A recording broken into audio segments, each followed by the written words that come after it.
জ্বালানি তেলের তীব্র সংকটে এখনও ভোগান্তিতে রাজধানীবাসী। বেশিরভাগ পাম্পে মিলছে না তেল, দুই এক জায়গায় পাওয়া গেলেও দেখা গেছে দীর্ঘ লাইন।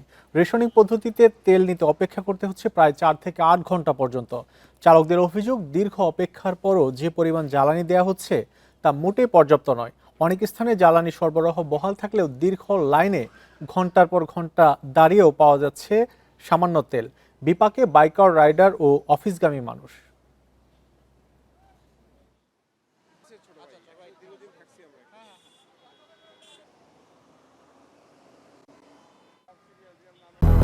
200-র বেশি সার্ভিস ও ফিচারে লেনদেনের সব বিকাশ অ্যাপে সম্ভব।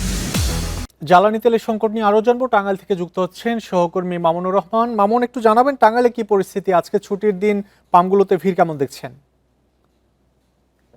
যেসব পাম্পে জ্বালানি তেল রয়েছে সেসব পাম্পে ভিড় রয়েছে, আর যেসব পাম্পে জ্বালানি তেল নেই সেটা আমি যেখানটাতে এত অনেকটা এরকম ফাঁকাই রয়েছে। আমি যে পাম্পটাতে টাঙ্গাইল ফিলিং স্টেশন, এখানে গত রবিবার সর্বশেষ জ্বালানি তেল এসেছিল, মোটর সাইকেলের পেট্রোল এসেছিল। সেটা আসার 2 ঘন্টা থেকে 3 ঘন্টার মাঝে পেট্রোল শেষ হয়ে যায় এবং এখানে কোনো অকটেনও পাইনি, যে কারণে ওই রবিবারের পর থেকে এই পাম্পে মোটরসাইকেলে কোনো জ্বালানি না থাকে, কোনো মোটরসাইকেল এখানে আর আসছে না। আর ডিজেল ছিল গত রাত পর্যন্ত, আজকে ভোর থেকে ডিজেলও নেই, অর্থাৎ সকাল থেকে এই পাম্পে জ্বালানি তেল শূন্য রয়েছে, ফলে এই পাম্পে ফাঁকাই রয়েছে। এছাড়া জেলার অন্যান্য জায়গায় যেসব পাম্প রয়েছে অধিকাংশ জায়গাতে পরিবহন চালকদের বা যানবাহন মালিকদের কাঙ্ক্ষিত মাত্রায় তারা জ্বালানি তেল পাচ্ছে না, সেসব জায়গায় দীর্ঘ সারি দেখেছে। এই পাম্পে আসার আগে, এটা নতুন বাস স্ট্যান্ড এলাকাতে, এর আগে আগে পাম্প রয়েছে যোগাযোগ ফিলিং স্টেশন, সেখান থেকে আসার সময় আমরা অন্তত 300 মিটারের মতো লম্বা একটি সারি দেখেছি, যার এক পাশে মোটরসাইকেল এবং আরেক পাশে বাস।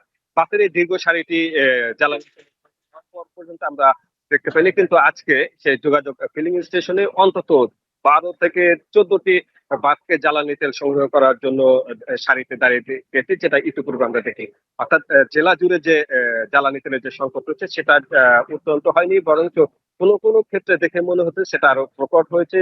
মোটরসাইকেলের দীর্ঘ সারি এবং আজকে দেখলাম বাসেরও দীর্ঘ সারি।